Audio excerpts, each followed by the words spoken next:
3, 2. Good morning/afternoon, everyone. We are here for a Perpetual Chess and PowerPlayChess collaboration, discussing what has been a very entertaining... Sorry, guys. We're going to do that from the top, and then we'll be good to go. Good morning and afternoon, everyone. We are doing a live stream, as you can tell, as I had the sound on the YouTube stream. Here, collaboration between Perpetual Chess and the PowerPlayChess YouTube channel. Regular Perpetual Chess listeners know I'm a huge fan of Grandmaster Daniel King, who is a top commentator, author, chessable author. We've seen the players using his stuff in this tournament, as we will discuss. But without further ado, let's welcome Daniel King to his channel. Welcome, Daniel. Hi, Ben. Nice to see you again. Yeah, so it's been, at least from my perspective, quite an exciting tournament. Have you enjoyed it, Daniel? Very much. I always love the candidates tournaments, and I think this particular format, the 8-player double round format, has been going since, I don't know, 2013, I think it is. I absolutely love it. For me, it's one of the highlights in the chess calendar, because we always seem to have an absolutely wonderful event. I mean, so much drama. People absolutely are trying to bring their A game. Well, most of them are trying to bring their A game. We can talk about that in a moment. Right. to the tournament. And there is something really big at stake. And that's why I think it produces such drama. So yeah, in short, I'm really enjoying it. Yeah, likewise. I do think it's the stakes that must make it so compelling, because I've talked in the past with people like Christoph Zielecki. He complains about the double round robin format. People like MVL have complained that, like, in the late rounds, you can have games where some people have no reason to care, and the other people, it's the biggest game of their career. And that's not the ideal way to set up a sporting event. But nonetheless, as the drama unfolds round by round, I find myself absolutely captivated, and this candidate's in particular, if anything, more than usual. There are pros and cons to every single system that you would care to devise. Right. And for me, as we've seen over the past few candidates in the past 10 years, it works. I'm not going to whinge about it at all. Yeah, I've been pretty entertained as well. And welcome to people in chat. Feel free to drop questions. So basically, my plan for this discussion is we'll do a little bit of big picture, and then we'll just take it player by player. But if you have questions about specific players or something else, feel free to drop it in, and we will try to catch it. But before we do get to the individual players, one more question, Daniel, which is, what has been the biggest surprise for you so far in the chess? Ooh. Well, we're going to go into detail into this in a second, but I think Right. I think the showing of Praggnanandhaa and Gukesh. Mm-hmm. We know how talented they are, but my feeling before the tournament was this 2024, it's maybe come a bit too soon for them. Right.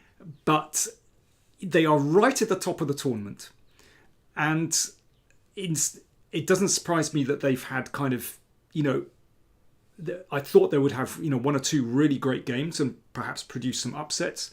But the fact that they're right there, okay, for me, that's the biggest surprise. Yeah, and as you say, as we discuss them individually, we can get into more detail. But yeah, they're both showcasing a fearless style. You wondered going in, with this being their first candidates, would they be trying to get their feet wet, maybe not play, to win the tournament? I know in some of your previews, you highlighted this tendency with Pragg in particular, who can be, he's grown to be more solid over the years, whereas Gukesh was known to be somewhat volatile. But I mean, they both just shown a fearlessness and a form that I didn't necessarily expect. But for me, I was going to say the biggest surprise, by the way, of course, if Firouzja had lost yesterday's game, I would have said the biggest surprise was Firouzja's self-immolation. But since it hasn't happened yet, we can put that conversation line on hold. Although, as we will get to, Daniel, I'm not ready to rule it out entirely for the second half of the tournament. I agree. The fact that he won yesterday was kind of extraordinary. And he could well have just gone down in flames again. So actually, I think, even though he won, I think he's still on tilt, basically. Exactly. Yeah. So, all right, we'll save that for when we get to Yeah. him. Let's go player by player. And I think we should not, not build suspense. I think we should just go from the top down. Yes. So let's start with your impressions of Jan Nepomniachtchi, who of course is in the lead with 4.5 points. Okay, so starting from the top. Okay. Well, he was basically, I picked two favourites before the event because, hey, I make the rules. So I picked Jan Nepomniachtchi and I picked Fabiano Caruana as my kind of joint favourites. And Nepo is absolutely fulfilling as I don't know if I expected somehow, actually. He's incredibly professional. He, of course, he's won the candidates twice before, and he understands exactly what is required in these tournaments.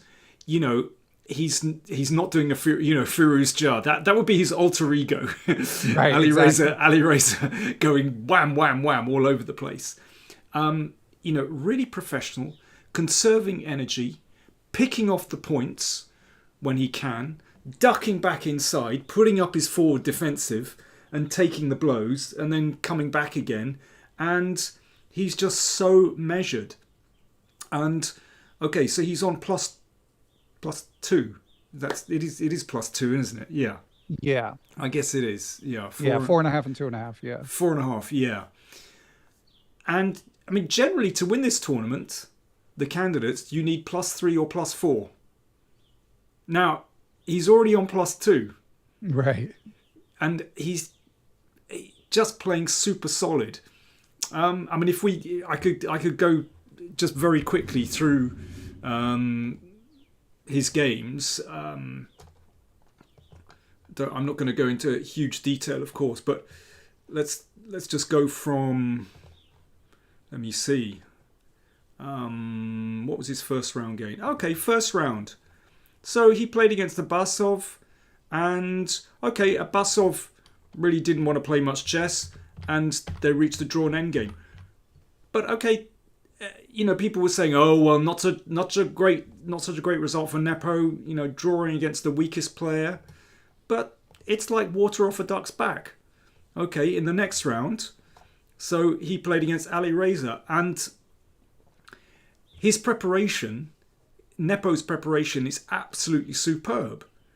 He obviously caught Firouzja in this line of the Spanish, and it was quite clear that Nepo knew it extremely well. I mean, maybe Firouzja was kind of aware of what was going on roughly, but Nepo really understood this position, and I think it played into his hands.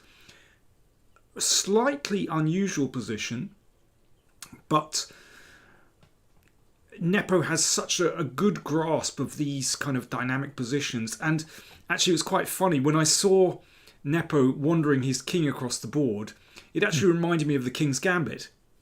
And Nepo is a real, as we know, he loves playing the King's Gambit in blitz and rapid events. And one of the features of the King's Gambit is that very often your king goes for a big walk. And, Nepo is just not fazed by these positions at all. And I think outplayed Ali Reza beautifully in this game. So yeah, he basically picked off Ali Reza really well in that game, and then solid draws, and then he picked off Vidit in round 4 in another fantastic bit of preparation, featuring this move knight h2, a new idea. Oh yeah, that was nice in the Berlin endgame. And it's real. Well, I find this really interesting that for me, this is superb preparation and superb use of engines.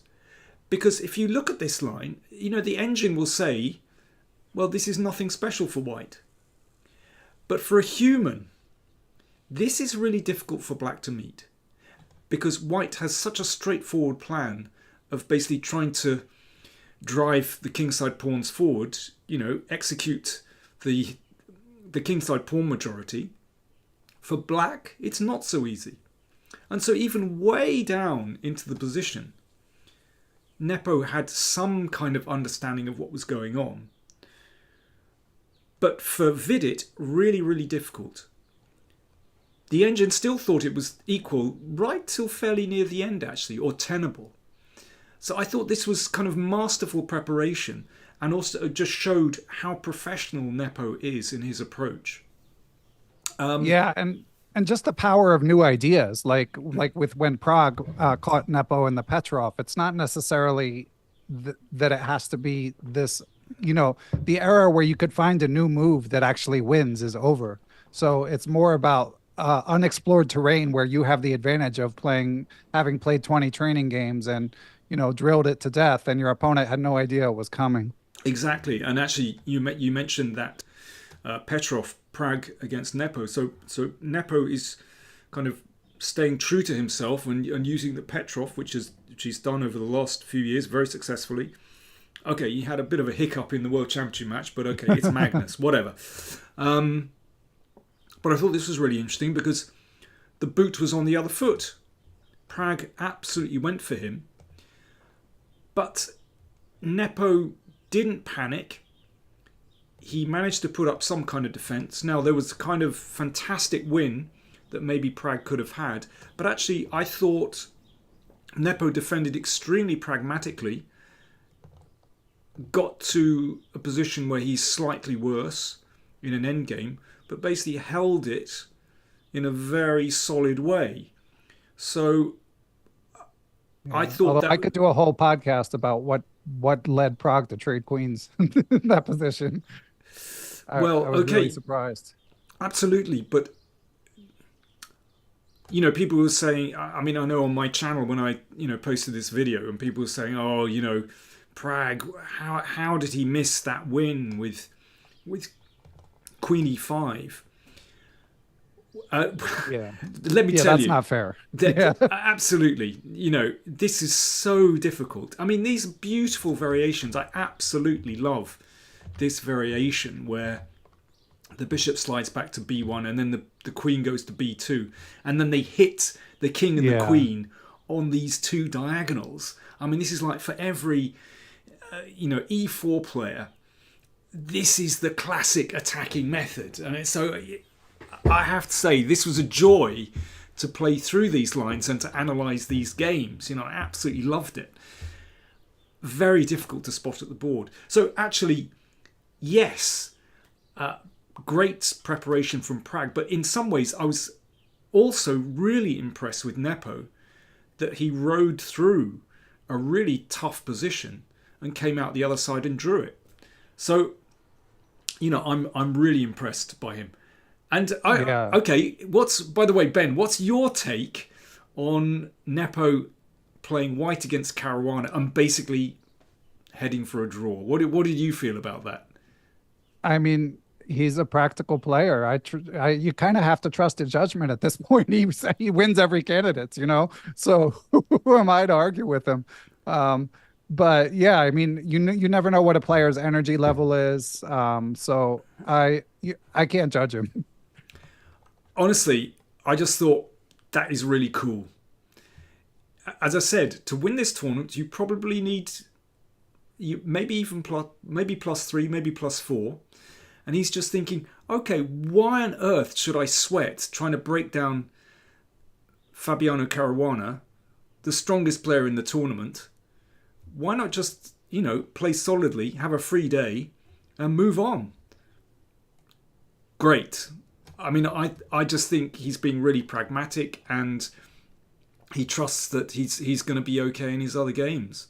So I thought very well done from Nepo. Just a little reminder to everyone. I can't even find that game now against Caruana. Oh well, never mind. I think we all saw. I've got a few more things on Nepo. Obviously, we'll have to speed up as we get to some other players. Sure. But him being the leader is particularly fascinating. Did want to throw in, I haven't seen Chess by the Numbers model yet, but I saw Pawnalize on Twitter where they update their rating models based on results to get the rough probability. And Nepo's now at around 40% to win the tournament. Obviously, he was about 20 going in, so it helps to have more points. But I wanted to ask you about something I read in Dennis Monacrusis, the Chess Minds blog, where he wrote last night about Nepo. He writes, and then this is a quote, as in round 5 in the Prague Nepo game, Nepo and his Petrov were too much of a stationary target. The Petrov is a first-class opening, but if you give world-class players months to prepare for it, there are going to be some nasty surprises coming your way. In both cases against Prague and against Nakamura, it was clear that Nepo had prepared for those surprises, but the problem is that there are so many potential surprises and not enough time in the day to rehearse one's prep for every single one of them, that at some point the surprisee is going to be on his own before the surpriser is, regardless of what is in the surprisee's computer files. Nicely put. Yeah. Nicely expressed. So do you think that this is an issue? Like he's just going to keep playing the Petrov and they're just going to keep finding the most obscure, as Hikaru put it, memory test? Yeah. There are basically two approaches you can take in top-level chess. You can play one or maybe two openings and say, right, this is going to be my opening. Like Nepo has decided clearly, I'm okay with the Petrov, and I'm going to play this, and I know it's sound. I've prepared unbelievably well for 2 World Championship matches, and I'm confident that this is going to be okay. And you stick with it and you work like crazy. And because you've worked for the past, 4 years on an opening, right, you basically think, whatever people are going to throw at me, it can't be that bad, and I'm going to know it better than my opponent. Or you can take the other view, let's say like Praggnanandhaa, who's basically a moving target. So that's the other approach in top-level chess. It wouldn't surprise me if we see Nepo switch to another opening, maybe a Spanish, some kind of Spanish variation in subsequent rounds, or something else. But, well, I think so far his tactics have worked out well. Against Naka, I'm probably going to get slayed for this, but I thought Naka's opening preparation was superficial. You hinted at that in your video recap last night, yeah. I think it was a bit more than a hint, actually. I really thought it was superficial. As Hikaru himself said in the post-game interview, it was kind of a memory test. And Nepo was basically on top of it. And it wasn't, I think for a player of his caliber, it wasn't that difficult to meet what Nakamura had prepared. And basically this game didn't last very long. Nakamura and Naka was briefly almost in trouble. Absolutely. But he did have, if he had played A4 earlier in that game, not to go into too many details, but he did have a decent push at one point if he had followed through correctly. Maybe. I'm not. Let's just get that game on the board. I haven't got any analysis here. Yeah, Michael, yes. While you're doing that, Michael with some good insights saying, I just can't believe he refuted both Prague and Naka in real time when they had such promising positions due to the opening. There's something special about his defensive skills. And Michael, to get to your question earlier about what is the it factor for Nepo that makes him always win and lead the candidates. And as Daniel was saying, I do think it's his pragmatism. Anyway, go on, Daniel. Yeah. I'm just putting that game on the board. Yeah, as you say, Nakamura actually could have got into trouble. You're saying that perhaps there were it was earlier. It was a handful of moves before this. Fine, quite possibly he could have put a bit more pressure on. However, I think in these kind of positions, there's kind of engine advantage and human advantage, and I don't believe they're the same thing. And I think in a position as random as this, as wild as this, it's unpredictable. I think this whole variation is quite tough for White. You can see that White's king is insecure. This is the basic problem. And I think you have to know this one absolutely backwards. And basically, Hikaru didn't. He didn't know this position backwards. And as you say, he could have got into massive trouble. So, as people are saying, I think Nepo's defensive skills absolutely superb. But kind of this is his sort of position. He likes the initiative. Yeah, I mean, he didn't miss that bishop takes g3 shot. No. Yeah. And we had one question on Twitter from Camelia Gomez asking, if you were Nepo, would the past games with Praggnanandhaa give you confidence in your play or form, or would you feel more discouraged given that you've been caught a little bit in these openings? I think I'd be reasonably confident following them. Yeah, I would feel invincible if I was Nepo, for the record. Yeah. just amazing. All right, we should probably we should move on, shouldn't we? Yeah. It is fascinating, though. Yeah. So let's go to Fabiano next. I feel like he's had a very quiet tournament.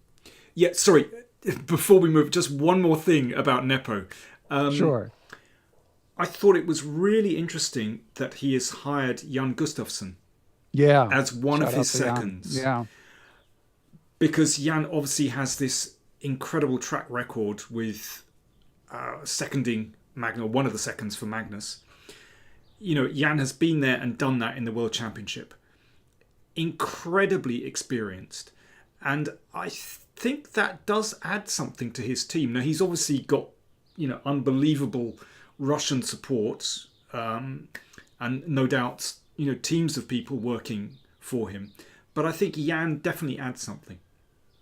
Yeah. Anyway, I was definitely, as I mentioned on my last pod, when he unveiled that knight h2 idea, I'm giving Jan credit until told not to. Okay. But let's move on to Fabiano. Yeah, I think Fabiano would be a little bit disappointed with what he's got so far, because I think it kind of started with game one actually. Fabiano in that first game against Hikaru had a really good opportunity to put this one away. You could say this is very clever practical play from Nakamura with this counterattack. However, Fabiano was still doing really well here. And, maybe it's kind of that first round feeling where you're kind of going, I don't want to risk too much. But I think on another day, he'd have put this game away. And I think having started off like that, he suffered a little bit. He had a poor position against Vidit in the Rossolimo. That wasn't great. But Vidit missed a win there. He was worse against Firouzja as well. He was pressing against Gukesh but couldn't convert that one. Yeah, I think he'll be frustrated actually. However, having said that, he's on +1. He's only a half a point behind Nepo. So, he's still got it all to play for. I just hope that he can kind of get his mind in gear. Because I think, really that's the only thing that will be holding him back actually. Yeah, to be playing sort of your B game and to be half a point back is not bad. Exactly. Fabiano was quoted in Anthony Levin's chess.com recap saying, comparing this candidate to 2 years ago, he said, I was +3 then, Jan was +4. The emotions were somewhat different, and now there's a few more players in the race, I think. 2 years ago, clearly Jan was leading from start to finish, and this time it's wide open.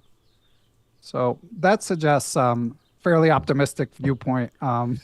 As I mentioned in the pod I recorded last night, I do feel like it's wide open, but what concerns me as someone who just wants entertainment is that Jan has white against Abasov in the next round.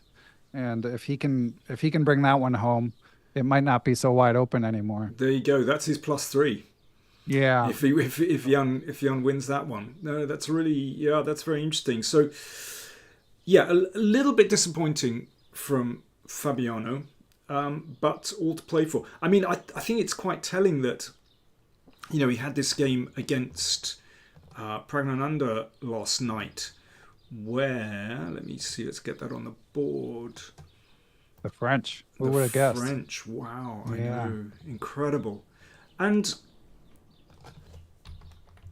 it's like Fabiano was sort of taken aback a little bit by this opening. And I mean, here, if I were white, okay, I might not think I've got the advantage, but I would think, okay, this is sort of an interesting position, and well, I'm better than my opponent. This is sort of fertile territory to play for a win, to create something here. But actually, I would say that Pragg kind of outplayed him from this moment. We went on, and once we get to the position around here, basically Black has a slight initiative in this position. Now, Fabiano held it with ease, but the fact that, out of this opening, Fabiano got absolutely nothing, I thought was quite telling. And I think, a player like Pragg, who's sort of shaking him up with some slightly unusual opening, and yet he can't deal with it, can't get sort of winning chances against it. I think it says a lot, actually. It's the new generation. Maybe he's struggling with that, actually. Yeah, and of course he's got Nakamura next with Black, so that'll be tough game to win. So we will see. But again, if you had, sorry, go ahead. I was going to say, you mentioned Black against Nakamura. Well, if you think back to the FIDE Grand Swiss in the autumn, yeah, where Hikaru beat him beautifully with white, yeah, and actually a very clever opening choice from Hikaru, who basically he did one of those openings that basically you either win with white or it's a draw. Again, a typical Hikaru choice. That game could have fizzled out to a draw in 25 moves. But no, Fabiano got it slightly wrong and suddenly he's under the cosh. Yeah. So, yeah, let's see. It's going to be tough.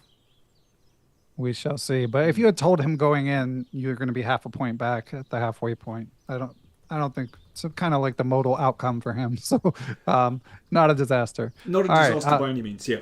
Yeah. All right, let's talk Gukesh. Fascinating tournament so far. Wow. Just, yeah, I wouldn't say a revelation, but it was almost a revelation. If you had won yesterday, our tone would be very different. Yeah, but still, I mean, it's got to be really positive. I just love the way he plays. So yeah, let's go from, what was his first round? I'm trying to think. So while Daniel's calling this up, I'll just mention for the audio listeners, Daniel's doing a masterful job toggling between games, but not going deep on the variations. He's a true pro. I'm trying. Round one, yeah, he played against Vidit, and they had this actually very entertaining short game in an IMSO. Yeah, very sharp indeed. So that ended in a draw. And then we had this incredible game against Praggnanandhaa in round two, this Catalan, where Pragg threw the kitchen sink at him. And brilliant defense. I mean, this Gukesh is so cool. He is quite extraordinary. Yeah. I mean, we've seen that in his sort of post-game interviews over the last couple of years. He's only 17, and yet he's just very diplomatic, very thoughtful, very calm, and that's kind of how normally that's how he plays. Apart from the final minute of his game yesterday, where he cracked. Just devastating. Yeah, very tough. However, incredibly impressive. So, game against Pragg, really nice victory. Then, let me see. I haven't got all his games up here. Yeah, he pushed Nepo. He had the two bishops. I thought actually his game against Fabiano was very impressive, because he was worse in that Gioco Piano and held it very well. Okay, he outplayed Abasov. Again, very gritty. He's stuck in there. And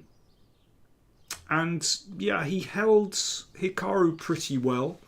He was a little bit surprised in the opening, but held him well. So everything was going absolutely fine until the game yesterday. What was your take on this game, Ben? I mean, it was just heartbreaking to watch, just the emotions. It was incredible theater. I mean, because you can sort of feel the meltdown of Firouzja at one point in the game, and then you hate to say it, but Gukesh, the pressure got to him as well. So yeah, it was the gamut of emotions, and it was, to me, live chess at its best. I did watch the post game press conference, and I see Jimmy Cecil mentioning that in chat that Gukesh comes off as so mature, Firouzja less so, and but Michael pointing out that Firouzja was the one who came out on top due to nerves. I don't know. There's something about bullet chess. Sorry. Let's try that again. There's something about bullet chess, and this is true in sports too, where you might have a player who is a good jump shooter in basketball, but when they shoot a free throw, they can't get out of their own head. So I think there was something with Firouzja just being able to move yesterday when he got in time trouble, and to find this queen b3 maneuver where he was able to think less about the circumstances and just trust his instincts. I'm not sure how much. So I'm not ready to say that he's conquered his nerve issues. I just feel like things worked out for him yesterday. But last thing on Gukesh is I was super impressed with his comportment. You know, I was worried about him as a fan after watching that game and seeing the emotions on display after the loss. But by the time he went for the FIDE press conference, he already seemed recovered. He was ready to move on. So right, I didn't see the press conference, but that is really impressive. Just very quickly about this game. So Ali Reza had this very quick kingside attack, and objectively, round about move 20, when he's just ditched the A pawn. Remember, he could just have snapped off the H pawn with the bishop, right, and made a draw. And objectively, this is the best that White has. This would be the logical outcome of this game. It's just a draw, basically. But this is the point where Ali Reza thought, okay, great. I'm just going to keep stirring the pot. And after c4, basically black is better. I mean, c4 is pretty random. He's just sort of trying to mix it a little bit. After rook g8, that defends against all the threats on the king side. And then, you know, we got further on. And, you know, round about here, it's quite clear that black is the one that is playing for the advantage. And then it got really random. Gukesh sacked this piece. Yeah, Ali Reza, as you pointed out, played queen b3 and scraped out. And yes, once it got down to their sort of in their final minute in this endgame, knight against 3 pawns, then we can see that Ali Reza is kind of absolutely in his element and just played on instinct, and that is where Gukesh just kind of snapped. Yeah. And very, very unfortunate. But basically, this game is another example of Ali Reza. He's still on tilt. Mm-hmm. He could have gone down here very, very easily. So although he's bounced up a little bit, he's still all over the place. Because, like I said, if he were kind of stable mind in a stable place, he should just take that draw. You know, Nepo would have done that in an instant. Yeah. Well said. Yeah. In the press conference, Firouzja said, I have to play risky chess. I have to win all the games, basically. Okay, but is that how he started? That's not how he started out in the tournament, is it? No, that's his mindset now. Yeah. And then he kind of added with white. So I think he was realizing in real time, oh, maybe if I draw all my games with black and win all my games with white. But doesn't that say something? That he's like making it up as he's going along. Yeah, for sure. And my question is, the other people have kind of announced who's in their team. Do you know who is supporting Firouzja in the tournament?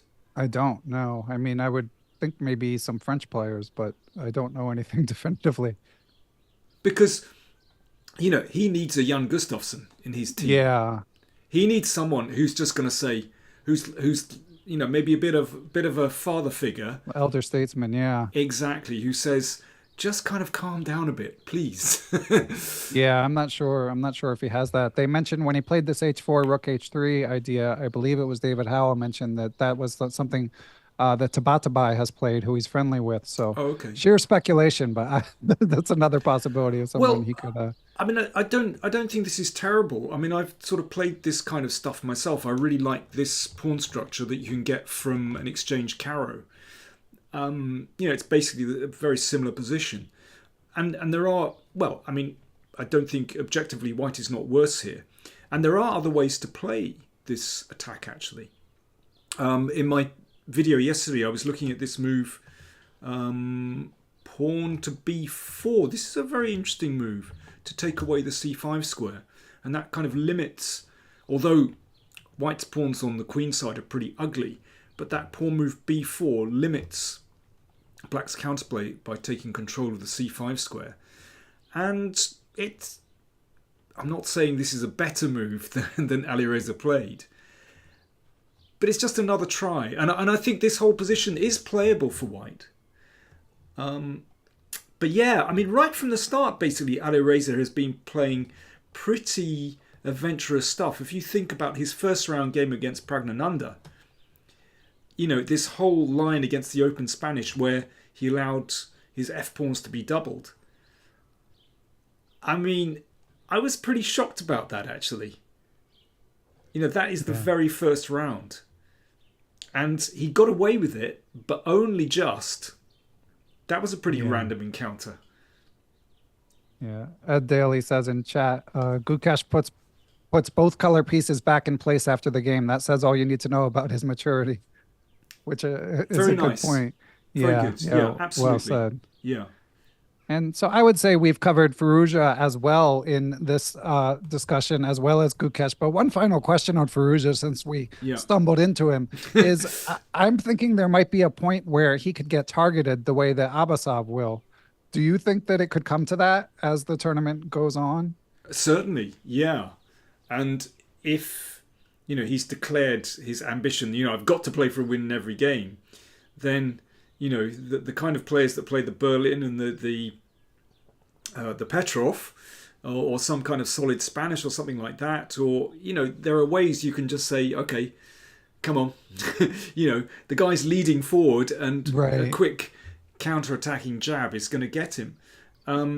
Yeah, absolutely, that could happen. But that then would be again, crazy because he's so strong, at his best. But absolutely. Yeah, so it could go either way, as we've seen. So it's going to be really entertaining, whatever. Okay. Well, we got to give Praggnanandhaa his due. Obviously, his opening choices have been entertaining. What else? What would you highlight about his performance so far, with 4 points, of course? Wow.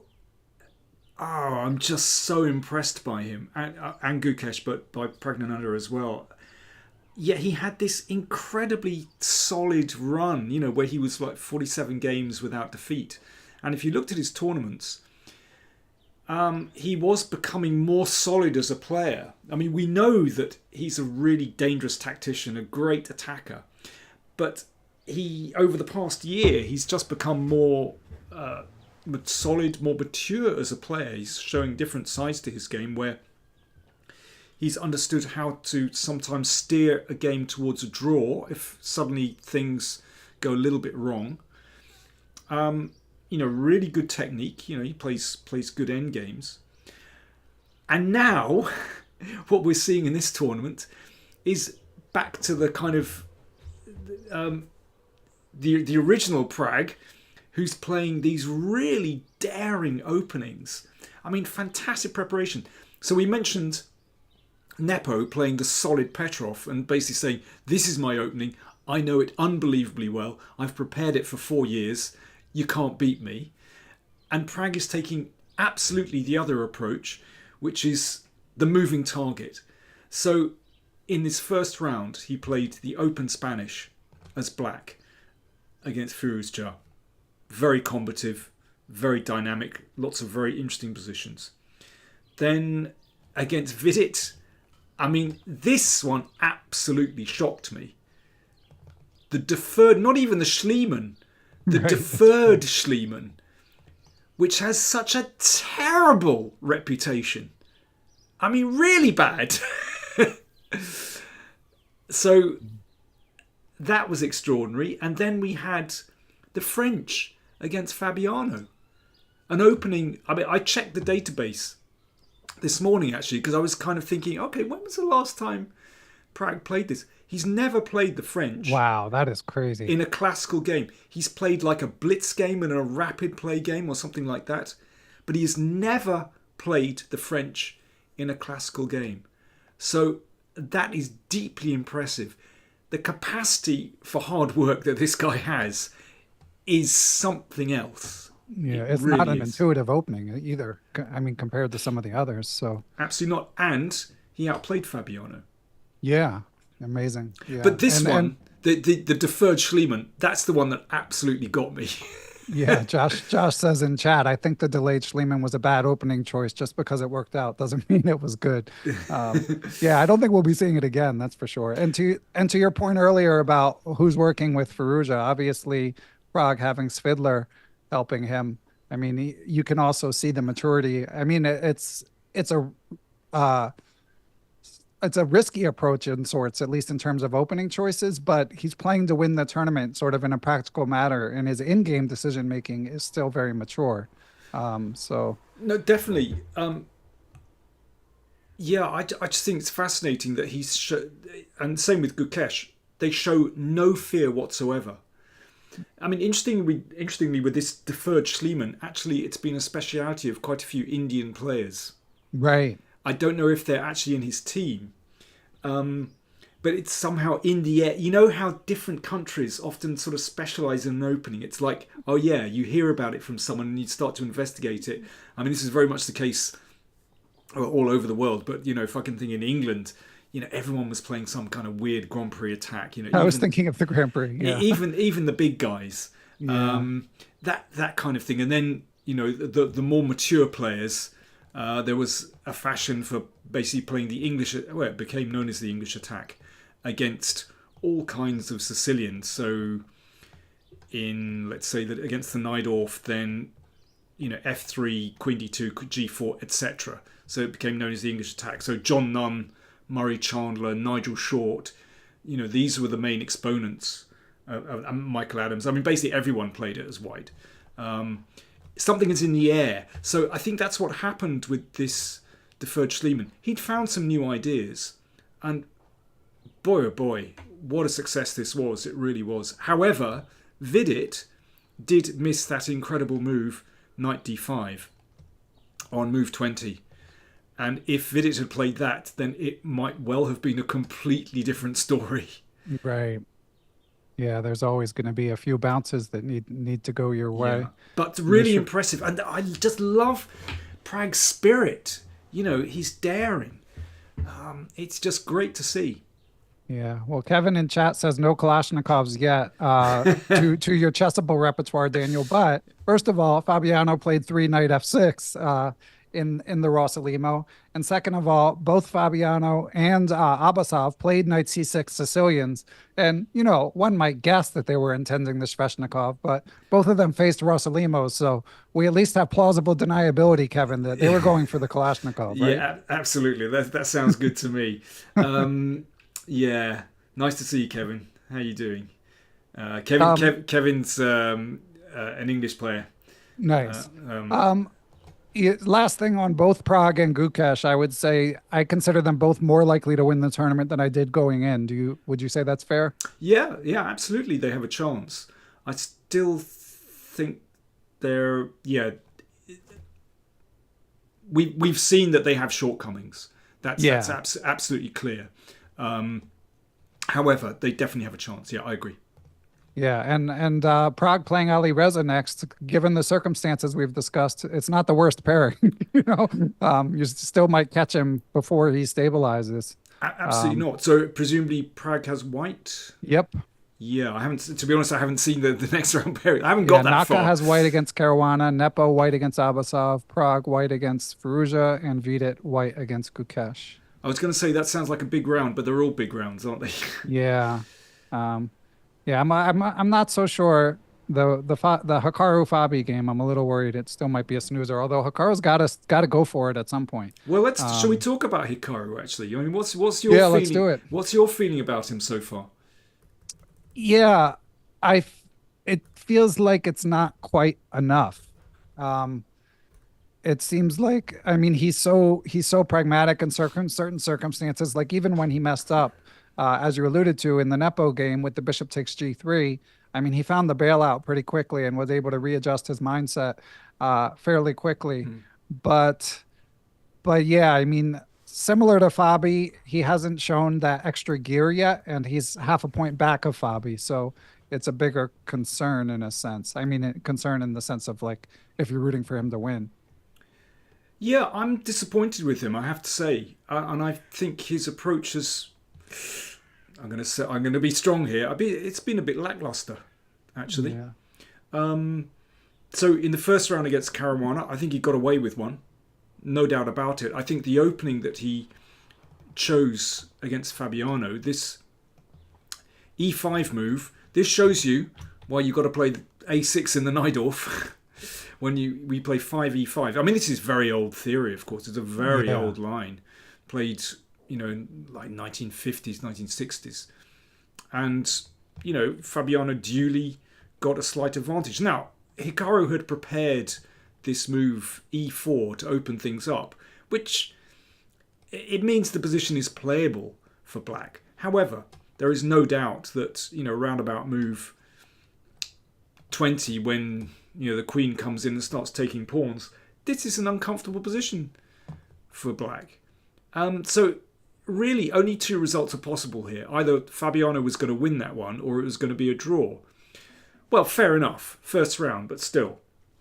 Against Vidit, second round, I mean, he just misjudged that so badly. Got absolutely smashed in that Spanish. Yeah, I mean, to me, that showed he was a bit ring rusty, actually, this game. Yeah. Then we had a solid draw against Abasov, but that kind of surprised me. I would have thought that, frankly, Hikaru is in a different league to Abasov. So I was just really surprised that he allowed this Slav exchange. Hikaru's got 29 different openings that he has up his sleeve where he could try to inject Bring back something. the King's Indian. Well, listen, not such a crazy idea. The guy, Hikaru, knows it backwards. So for me, that was really surprised. I think, he had to target Abasov. And then with the next round, he played Praggnanandhaa with white. I mean, he basically, after 20 odd moves, repeated the position. So in playing white, I mean, he got absolutely nothing. And then, we had the classic Naka where he succeeded in hustling Firouzja, of course it was, in this endgame. And, well played Naka. For me, that is the classic Naka. He dug into this position, sound opening, solid opening, but they got quite an interesting position. He hung in there strategically, positionally, he really understands his stuff. And when it came to the crunch, he found that little bit of extra and took the game. So I think that's classic, absolutely brilliant. So why can't we have a bit more of that from him? Yeah, that's a good question. Yeah, and time's starting to run short. Yeah, that was quite a swindle, as Jimmy is saying in chat. And Firouzja's time management, Vidit's as well. They both leave something to be desired, to say the least. And with Firouzja, it's particularly confounding because he's such an amazing blitz and bullet player. Although obviously it worked out for him yesterday, as we mentioned earlier. Yeah. So I'm going to be really picky here. Excuse me, Jimmy. I don't mean to kind of be disagreeable, but I wouldn't call it a swindle.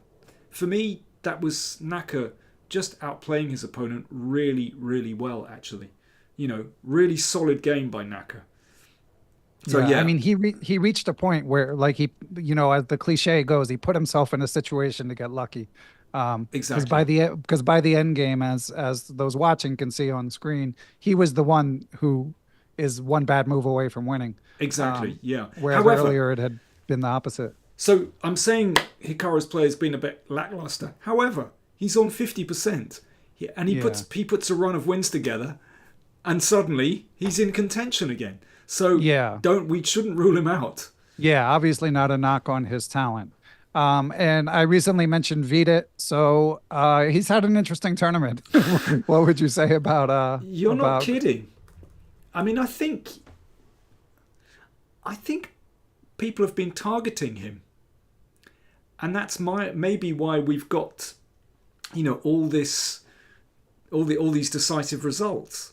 But he's shown that, absolutely deserves to be there. I mean, this fantastic win against Nakamura, that was a very nice bit of preparation, which worked to an absolute T, with this lovely move, bishop takes h3, with this very surprising follow-up, queen b8, didn't happen, but a beautiful tactic. So, and he put that game away absolutely wonderfully. Then let me see. He lost that bad game against Pragg. Yeah. He got targeted. Pragg obviously thought, okay, I can beat the old guy. Well, I'm sure Pragg is not that disrespectful as I've just portrayed. And of course, yesterday was a big opportunity. I mean, he had Abasov on the ropes, and you kind of need to bring that one home, I agree. That was a big chance, and I think that just shows that he's good, and he has his moments, but I don't think he's got quite enough, because I think other players would have put that one away. Yeah, and of course, great guy. I would love to see him win. But really nice guy, and I'm glad he's there, and he's let's see. He might surprise us. He's capable of absolutely superb chess.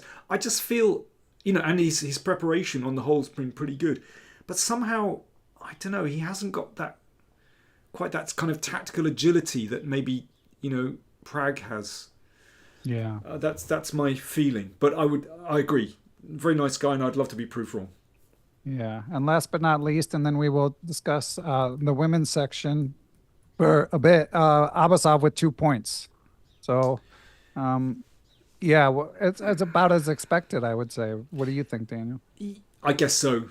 I'm a little bit disappointed that he's not really going for it, because if we saw in his first game against Nepo. Let me see, where is it? I had it a moment ago and now it's disappeared. Oh, there it is. Yeah, I mean, he played this solid Queen's Gambit with white, and the pieces duly were hoovered from the board. And we've had a few games like that where he's sort of managed to make a draw. He clung on to draw against Alireza, but he's not burning any bridges. He's playing solidly, and I wish he would kind of go for it. He certainly doesn't have the same self-confidence as Pragg, but I mean, maybe if he did go for it, he might be absolutely chopped to bits. I don't know. Yeah, it's just a pity he's sort of playing a bit fearfully. Yeah, I wonder if as it goes on, if he'll start to take more chances. Maybe he'll also be tired. Yeah. Yeah. It's also very unfortunate. He's already... Sorry, Ben. Oh, so it's okay. I was just saying he's already cracked late in games a couple times, and speaking of fatigue. The other thing I was going to mention is he has this ACL injury. Really? Did you see his leg is kind of strapped up? Oh, geez, I didn't see that. Yeah, I mean, apparently, he was playing football, and it's got this anterior cruciate ligament injury. Brutal. For those that don't know what an ACL is. Which is really a really tough one. So he's not in a great way, and I feel really sorry for him, because that just makes it extra difficult. Yeah. Well, big picture, I wouldn't say that he's embarrassing himself. No, not at all. just a tough tournament. Yeah. Any final thoughts on the Open before we touch on the women's section, Dean? Nepo's looking good. Yeah. That's just the final one. I just want to, I tell you, my final thought is this, that I just went back and checked the winning scores in the candidates tournaments since 2013. So 2013, the winning score was 8.5. 2014, 8.5. 2016, 8.5. 2018, 9. 2020, 21, 8.5.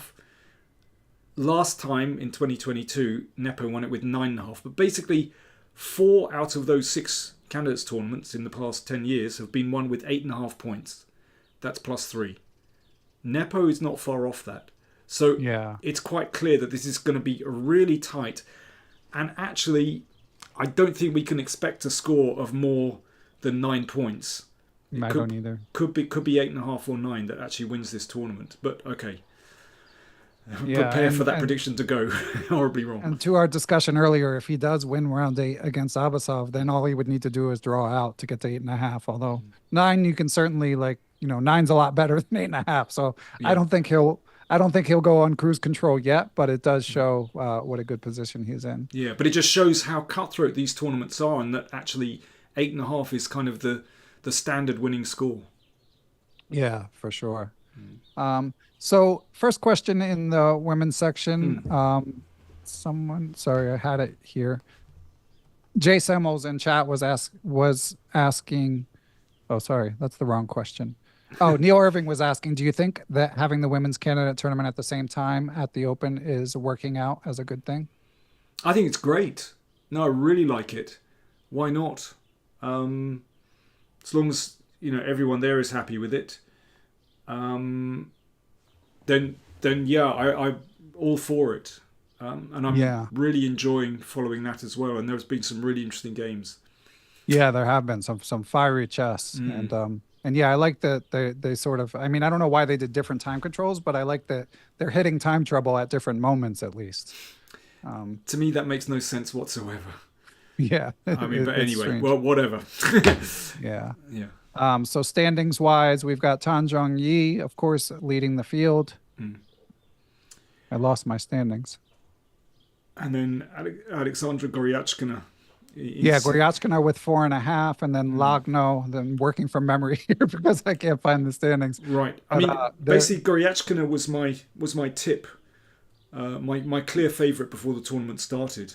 So Tan Zhongyi is a little bit of a surprise to me. I have to say, her game against Anna Muzichuk, I don't know if you saw this collar. Oh, it's nuts. Yeah, I watched Svetlana's recap. Yeah, that was okay. Insane. This is just a brilliant game. And if anyone is kind of interested in that, then do check out that recap. So Svetlana Demchenko, who's part of the Canadian women's team, is doing recaps on my PowerPlayChess channel, and she did a really good job of explaining that game, and it's just a brilliant attacking game. Yeah, and there've been a few. So we will see. To me, it's the top 4 who are still in contention. I'm a big fan of Anna Muzichuk. I hate to see her having a tough tournament. Yeah. She's a really exciting attacking player as well. Yeah. I would like to see her do well. I think Goryachkina, she's such a classy player. Her technique is superb. So for me, she's still the favourite, actually, in spite of Tan Zhongyi being a half a point ahead. But we'll see. It's going to be really interesting.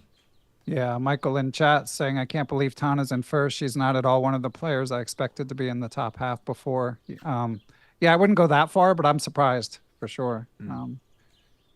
Okay, and I finally called up the standings to see. Oh, the other person in contention is Lei Tingzhe with 4 points. Nice win yesterday. Yeah. And I'm a little disappointed. I was hoping Vaishali would show more. It's understandable. She was my outside bet. Yeah. But she's obviously finding it tough. Yeah. Yeah. And for the next round's pairings, we have Alexandra with black against Lagno. That's a big game. Salamova, who's done decently, with white against Muzichuk. Tan Zhongyi with white against Lei Tingzhe, obviously a big game, and Humpy Koneru against Vaishali. Humpy has white, obviously not as big a game in terms of the standings, but yeah, there have been some really fun games and fighting chess. So yeah, I do tend to agree with you though that Goryachkina is still still in my mind the most likely winner. But let's see. Good. Yeah, so this has been fun, Daniel. If you guys have any last questions, feel free to drop them in. I'll also review to see if there's any that I missed. But while I do that, Daniel, what are you working on? Any Chessable courses in the works or books? What else do you have going on? Well, as ever, lots going on. I've just sent off the manuscript for my book version of my Anti-Sicilians for Black. Oh, good. So that's actually been a kind of a big weight off my shoulders, actually. So I've sent that off to New in Chess, and that'll be coming out, well, I don't know. They haven't got back to me, but I guess early summer. So that's the book version. It's kind of Anti-Sicilians for Black 2.0. So it's based on the Chessable course, but I've included lots of suggestions that people have made on Chessable and put them in the book. I've added a couple of new chapters. So I think it's a little bit of an improvement on the Chessable course, although I'm still very happy with the Chessable course. So yeah, as I mentioned, sorry. Oh, I was just going to say, as I mentioned when I interviewed you around when it came out, I picked up the course and I've even played. As we discussed at that time, me adopting the Kalashnikov as a not Sveshnikov surprise. I actually went for I'll reveal it here, the Hyper Accelerated Dragon instead, which I was surprised to see Hikaru play, by the way, in this tournament. Got to give him credit for trotting that one out. But Daniel, when I play the Sveshnikov, I did pick up, as I mentioned, your 3 knight f6 against the Rossalimo, and now Fabiano's copying us. But yeah, it's great work.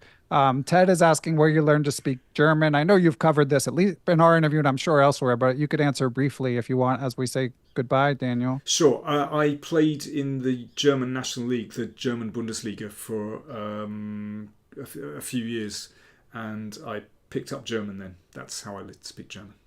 Excellent. Have I ever had Sasanko on my podcast, Kevin? Yes, I have. I got to interview him once, and I'm hoping to do it again. I've got to pick up the ball. I'd read 80% of his works anyway, but I actually read the whole Essential Sasanko getting ready to interview him, and now I just need to reach out and make it happen. But speaking of, I don't know if you consider Sasanko Dutch, Kevin, but I kind of do. And speaking of Dutch legends, for my next bonus pod, I will be calling Jan Timman. So excited to hear his thoughts. Although that one we won't be live streaming. That one I'll be calling him on the phone. Okay, that sounds really interesting. I'll note that one. Oh, and Jay Samo, let's hit this question because he's asked it twice. He's worried about collusion later in the tournament amongst compatriots. Do you think that's an issue, Daniel? I don't think it is, actually. But then again, I'm not one for conspiracy theories. So I tend to, go with the cock-up theory of history rather than conspiracy theory. Do you know what? There will always be this kind of suspicion. You can't rule it out. But actually, knowing the players, I just don't think it's going to happen. Do you know what? We've kind of moved on from the Soviet Union against Fischer, Yeah, strong agree. And especially as you examine the individual relationships. I mean, yes. Caruana and Naka, Naka actually discussed it in an interview with Mike Klein during this candidates and said, and obviously because he's been on C² and stuff, it's obvious that their relationship is decent these days, but they're not going out of their way to help each other for the most part. Yeah. And with the Indian players, I mean, with the exception of Vidit, obviously Gukesh and Pragg, even though they're really good friends, but they're both so up and coming that they wouldn't do something to destroy their careers. And Vidit's all class. You don't have to worry about it from his perspective either. So yeah, I think Daniel hit the nail on the head. Those days, thankfully, are over. It's of all the cheating concerns, that's the least one to worry about. Yeah, definitely. I mean, I think from the outside, I think it's very hard for for people to appreciate that within countries there is enormous rivalry. You know, they might have an Indian flag next to their name, but basically they're playing as individuals. I think this is the important thing to remember. Yeah, and I mean, if you look at something like someone in chat mentioned earlier, all the support that Prague is getting, you know, someone like Vidit would love to have that level of support. So I'm sure that they're friendly, but just because they're from the same country doesn't mean that they're ready to throw themselves out of the way for their compatriots. Pedone Rosso says, what nationality are chess engines? That's a good question. Yeah, there you are. Yeah. Okay. All right. Well, Daniel, this has been a lot of fun. And thank you to everyone who tuned in. I know that these up and coming chess personalities, Anish Giri and Levi Rosman, are also doing a stream now. So really appreciate you guys checking us out. And I will be watching the replay of that as well, because I don't know about you guys, but I love this candidates and I can't get enough coverage. So, but thank you, Daniel. Great as always to catch up. Oh, thank you. Yeah, it was good fun. And well, it's going to be a great second half, basically. Yeah, can't wait. Should be very entertaining.